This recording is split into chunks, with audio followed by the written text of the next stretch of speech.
Welcome to our channel. Cylinder மானியம் வராதவர்களுக்கு இன்றைய தினம் நாம் தெரிந்து கொள்ள வேண்டிய முக்கிய செய்திகள் என்ன?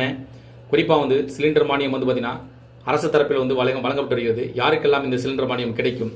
குறிப்பாக பார்த்தீங்கன்னா சிலிண்டர் மானியம் வங்கி கணக்கில் வர வைக்கப்படுகிறது. வங்கி கணக்கில் வர வைக்கப்படுவதாக மெசேஜ் வருவதாகவும், ஆனால் வங்கி கணக்கில் வரவு ஏறவில்லை அப்படின்ற மாதிரி சில தரப்பு புகார்கள் தெரிவிக்கிறாங்க.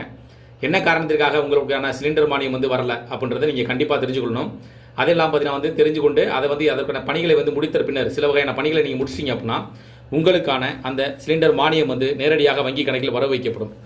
அந்த வகையில் பார்த்தீங்க அப்படின்னா சிலிண்டர் விலை உயர்ந்து கொண்டே இருக்கும் பட்சத்தில் விலை குறையுமா என்ற எதிர்பார்த்து காத்திருக்கும் நிலையில் சிலருக்கு, அதாவது மானிய விலையில் குறிப்பாக உஜ்வாலா யோசனா திட்டத்தின் மூலமாக 12 சிலிண்டர்கள் பார்த்தீங்கன்னா வருடத்திற்கு 12 சிலிண்டர்களுக்கான மானியம் வங்கி கணக்கில் வர வைக்கப்படுகிறது. ஒவ்வொரு மாதமும் நீங்கள் உங்களுடைய அதற்கான சிலிண்டர் விலையை நீங்கள் காசு கொடுத்து நீங்கள் வாங்கிக்கிட்டு அதன் பின்னர் பார்த்தீங்கன்னா மானிய விலை குறைக்கப்பட்டு உங்களுடைய வங்கி கணக்கில் வர வைக்கப்படும். அவ்வாறு தொடர்ந்து வர வைக்கப்படும் நிலையில் வருடத்திற்கு 12 சிலிண்டர்கள் மானியம் உங்களுக்கு வர வச்சிருப்பாங்க. அந்த மாதிரி கிடைக்காதவர்கள் என்ன பண்ணிங்கன்னா நேரடியாக உங்களுடைய அந்த இப்போ இருக்க சிலிண்டர் பார்த்தீங்கன்னா 1000 ரூபாய்க்கு தாண்டி விற்பனை செய்யப்படுகிறது. அதனால் மானியம் கிடைத்தால் ஏழை மக்களும் குடும்பங்களும் பட்ஜெட்டில் பார்த்தீங்கன்னா அதை நமக்கு பாதுகாப்பாக இருக்கும். அப்படின்றனால நீங்கள் மானிய தொகையை பெறுவதற்கு கண்டிப்பாக நீங்கள் நேரடியாக அந்த மானியம் கொடுக்கக்கூடிய அந்த உங்களுடைய கேஸ் ஏஜென்சி, அதாவது நீங்கள் ஹெச்பியாக இருக்கட்டும், இண்டனாக இருக்கட்டும், எந்த ஒரு பாரத் பெட்ரோலியம் எதாக இருந்தாலும் சரி, நீங்கள் வாங்கக்கூடிய என்ன கேஸ் இருக்கிறதோ கேஸ் சிலிண்டர் வாங்குறீங்க அப்படின்னா வீட்டு உபயோக சிலிண்டர் நீங்கள் நேரடியாக அந்த கேஸ் ஏஜென்சிக்கு சென்று உங்களுடைய கேஒய்சி, அதாவது பார்த்தீங்க அப்படின்னா கைரேகை பதிவு மற்றும் கண் கருவிழி பதிவை நீங்கள் புதுப்பிக்க வேண்டும். அவ்வாறு நீங்கள் புதுப்பிச்சிட்டிங்க அப்படின்னா உங்களுக்கான அதற்கான மானியம் ஆட்டோமேட்டிக்காக உங்களுடைய பேங்க் அக்கௌண்ட்டில் ஏறிடும். நீங்கள் நேரடியாக உங்களுடைய கேஸ் ஏஜென்சிக்கு ஃபோன் பண்ணி கேட்டிங்க அப்படின்னா உங்களுடைய பட்டியல்களை பார்த்தீங்கன்னா அவங்க ஒரு பட்டியல் தயாரித்து வச்சுருப்பாங்க. அதில் உங்களுடைய நம்பர், அதாவது உங்களுடைய கன்சூமர் நம்பர் சொன்னீங்க அப்படின்னா அந்த கன்சூமர் நம்பரில் உங்களுக்கான இகேஒசி அப்டேட் பண்ணுறதுக்கான தகவல் கொடுக்கப்பட்டிருக்கா, அதை நீங்கள் இகேஒசி சரிபார்க்க வேண்டுமா? அதாவது இகேஒசினா ஒன்றும் கிடையாது. நீங்கள் போய் நேரடியாக போய் உங்களுடைய கைரேகை புதுப்பிக்க வேண்டும். கைரேகை அல்லது கண் கருவிலை நீங்கள் புதுப்பிச்சிட்டிங்க அப்படின்னா அடுத்து நீங்கள் வாங்கக்கூடிய எல்லா சிலிண்டருடைய மானியமும் உடனுக்குடன் ஏறும். குறிப்பாக பார்த்தீங்கன்னா ஒவ்வொரு வருடத்திற்கு ஒரு முறை இதை நீங்கள் சரிபார்த்து கொள்ள வேண்டும்.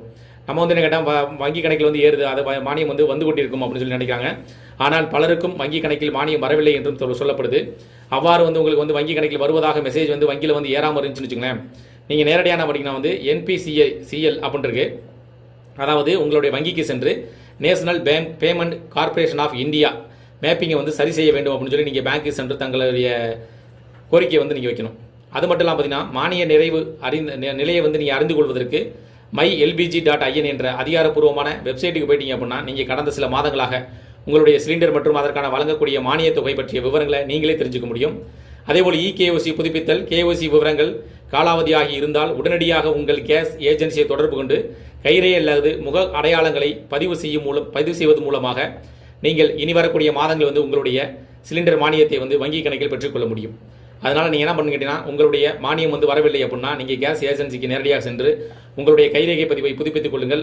அல்லது மெசேஜ் வருது புதுப்பிக்க அவசியம் இல்லை அப்படின்னு சொன்னாங்க அப்படின்னா நேரடியாக வங்கிக்கு சென்று என்பிசிஎல், அதாவது national payment corporation of India மூலமாக சரி செய்ய இணைக்கப்பட்டிருப்பதை உறுதி செய்வது அவசியம் அப்படின்ற மாதிரியும் சொல்லியிருக்காங்க.